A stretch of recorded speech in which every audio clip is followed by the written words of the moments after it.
I'm Tom, a pizza delivery guy, and I'm about to share a story that will haunt me for the rest of my life. It all started on a seemingly ordinary Friday night when I made a delivery that led me into the eerie realm of the supernatural. It was a chilly evening, and my shift had been non-stop deliveries to all corners of the city. I was exhausted and ready to call it a night when I received one final order. The address was unusual, a mansion nestled at the outskirts of town, far from the city's bustling streets. With a sigh, I set the GPS for the address and drove towards my destination. As I approached the mansion, my jaw dropped. The place was enormous, an architectural marvel that seemed out of place in our quiet suburban town. It loomed over me, its grandeur intimidating and eerie. I rang the doorbell, and it echoed through the cavernous entrance hall. Moments later, the door creaked open, revealing an elegant butler, dressed in a perfectly pressed tuxedo. "Ah, you must be the pizza delivery," he said with a polite nod. "Please, come in." Reluctantly, I stepped into the mansion, my senses assaulted by the opulence that surrounded me. Chandeliers hung from the ceiling, casting an otherworldly glow on the marble floors. Portraits of stern-faced individuals lined the walls, watching me with cold, unblinking eyes. The butler led me into a grand dining room where an extravagant feast was laid out on a long, ornate table. But what caught my attention were the people gathered around it, men and women dressed in attire that seemed straight out of the 19th century. "Welcome," one of them said with a warm smile. "We've been expecting you." I was taken aback by the sight before me. It was like stepping into a period drama, a gathering of people from another era. They all looked so real, so vibrant, yet something about them felt off, like they were not quite of this world. They invited me to join them, and, unable to resist the allure of the sumptuous spread, I took a seat at the table. We chatted and laughed, and they shared stories of their lives, their voices carrying the weight of centuries. It was surreal, like being part of a living history lesson. As the night wore on, I realized that something was amiss. No one seemed to be eating the food, and their laughter had an eerie, hollow quality. I couldn't quite put my finger on it, but a growing unease settled in my gut. I decided it was time to leave. I excused myself, thanked my hosts for their hospitality, and made my way to the front door. But as I reached for the doorknob, a bone-chilling gust of wind blew through the room, extinguishing the candles and plunging the mansion into darkness. Panicking, I fumbled for my phone and turned on its flashlight. The room was empty, completely and utterly devoid of life. The grand dining table and the opulent surroundings had all disappeared, replaced by decaying furniture covered in cobwebs and dust. I stumbled through the darkness, trying to find my way out, but the mansion seemed to stretch endlessly in all directions. The walls closed in on me, and the portraits that had once watched me with cold indifference now leered with malevolent intent. Hours passed, maybe even days. I lost track of time. I screamed for help, but my voice echoed through empty corridors. I felt like a rat in a never-ending maze, trapped in a nightmare of my own making. Finally, I collapsed on the floor, exhausted and defeated. As the first rays of morning light filtered through the windows, the mansion began to crumble around me, its illusion shattered by the unforgiving light of day. I stumbled out into the morning sun, my body covered in dirt and dust. The mansion had vanished, leaving behind only a small, dilapidated house that looked like it hadn't been inhabited in years. I rushed back to my car, my heart pounding, and drove away from that place as fast as I could. The memories of that night still haunt me, and I can't help but wonder, was it all a dream, a hallucination brought on by exhaustion, Or did I stumble into a party of ghosts from a bygone era? One thing is for sure, I'll never be able to look at a pizza delivery the same way again. And I'll always be wary of strange mansions and the eerie, enigmatic residents that may lie within.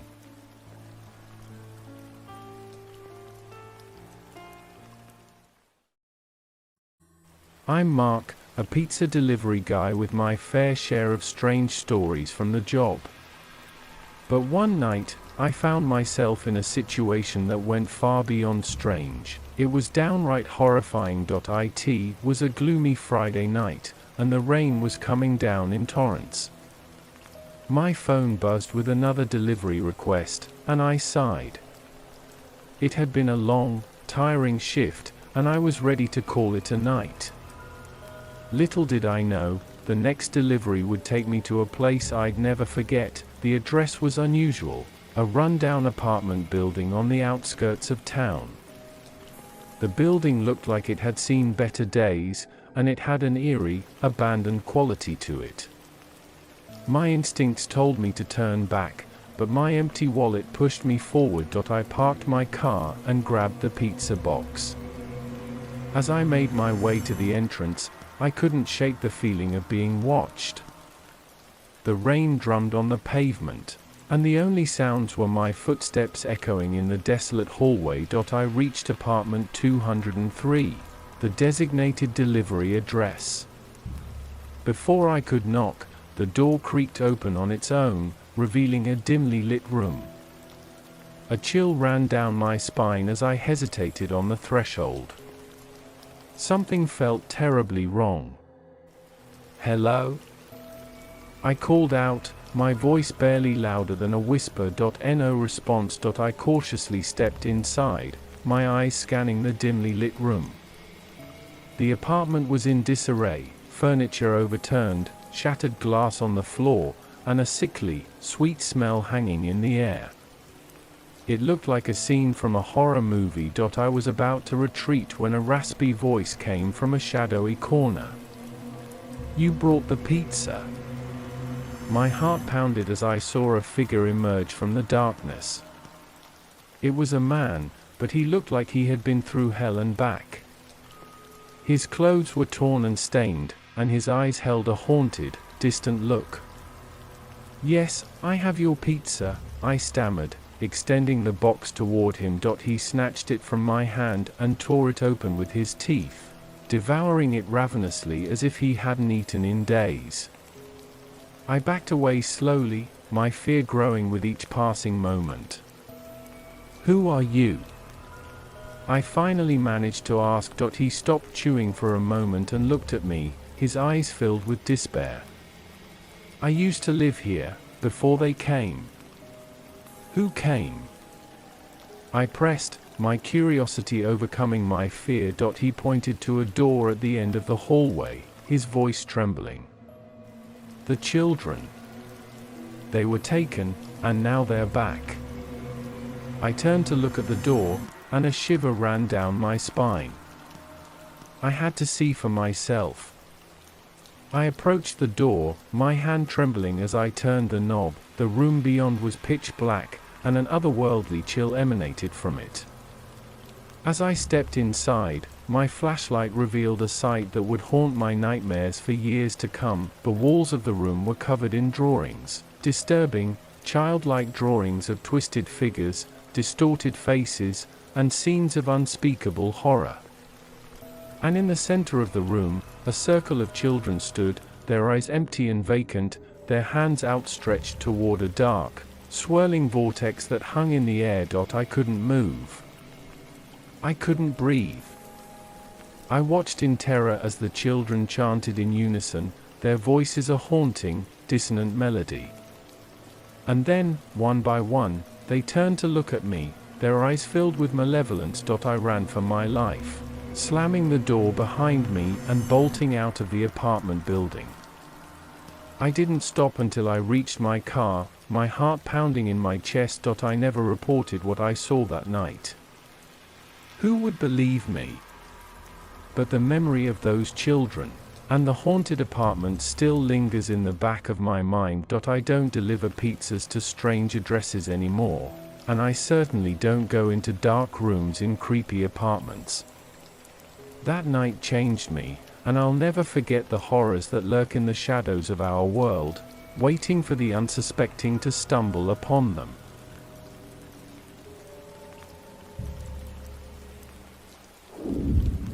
I'm Jake, your average pizza delivery guy. My job is pretty straightforward: take orders, deliver pizzas, and collect tips. It's simple, mundane even, and I never expected my routine to take a terrifying twist one fateful night. It was a chilly October evening, and my shifts always seem busier when the weather is gloomy. I was juggling multiple pizza boxes in the back of my beat-up old car, navigating through the winding streets of the suburban neighborhood. My GPS guided me to a location I had never been to before, and that should have been my first red flag. The house stood at the end of a long, overgrown driveway, surrounded by gnarled trees and rustling bushes. It looked like it had been abandoned for years.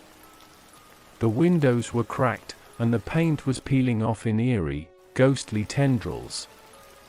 I hesitated for a moment, debating whether I should even approach it, but hunger and a stack of unpaid bills pushed me forward. I clutched the pizza boxes, tightened my jacket against the chill, and made my way to the front door. An old brass knocker hung on the decaying wood, and I gave it a few hesitant taps. The seconds ticked by, each one stretching into eternity. Just when I thought no one would answer, the door creaked open. A strange feeling of unease settled in my stomach as I looked upon the family that stood before me. There were 3 of them, 2 adults and a child. They appeared to be from a different era, like something out of an old black and white photograph. The man had slicked back hair and wore a suit that might have been stylish in the 1950s. The woman had a polka-dotted dress and a hairdo that belonged in an old Hollywood film. The child, a girl with ringlet curls, clutched a raggedy teddy bear. "Good evening," I managed to stammer out, feeling entirely out of place. "I've got your pizza." They said nothing, their eyes void of emotion, as they ushered me inside. I hesitated, not sure if I should enter such an eerie place, but the aroma of freshly baked pizza wafting from their home beckoned me in. The interior was just as unsettling as the exterior. Cobwebs hung in every corner, and dust coated the ancient furniture. The family led me to the dining room, where a table was set for 3.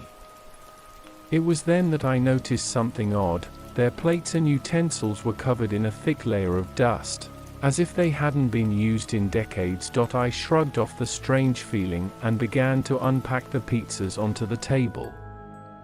The family remained eerily silent, not acknowledging my presence in the slightest. I told them the total, but they didn't respond. I could feel their eyes on me, unblinking and piercing. Growing increasingly uncomfortable, I decided to make a quick exit. I mumbled something about needing to get back to work and grabbed the money they had left on the table. As I turned to leave, the child spoke for the first time, her voice a ghostly whisper.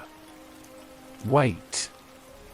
I stopped in my tracks, my heart pounding in my chest. I turned to face her, and she extended a frail hand toward me. In her palm, she held a weathered photograph. It was a family portrait, an exact replica of the 3 figures standing before me. My skin crawled as I realized that the people in the photograph were the very same family I was encountering now. They hadn't aged a day. I took the photograph, trembling, and that's when the lights flickered and went out. Panic set in as I fumbled for my phone, trying to illuminate the darkness with its feeble flashlight. But when the light finally pierced through the shadows, the family was gone, And I was alone in that decaying dining room. My heart raced as I bolted out of the house, leaving behind the untouched pizza and the money. I reached my car and sped away from that nightmarish place, not looking back. To this day, I can't explain what happened that night. I've told the story to friends and co-workers, but they just laugh it off as a prank or my imagination running wild. But I know what I saw, and I can't shake the feeling that I delivered pizza to a family of ghosts that night. I've never gone back to that neighborhood, and I pray I never will. It was a night that changed me, a night that made me question the boundaries of reality and the existence of things beyond our understanding. And it's a night I'll never forget as long as I live.